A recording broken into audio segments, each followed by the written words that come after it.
मानहियो जान से छोड़बो नहीं आसान से मरलो पछीन के ले अइबो भगवान से।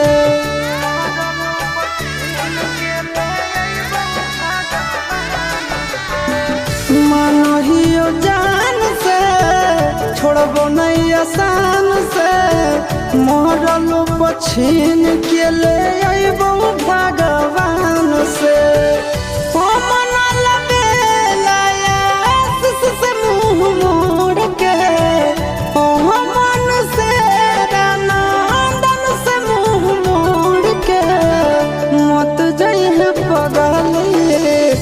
पगला के छोड़ के मत जाइए पगला के छोड़ के।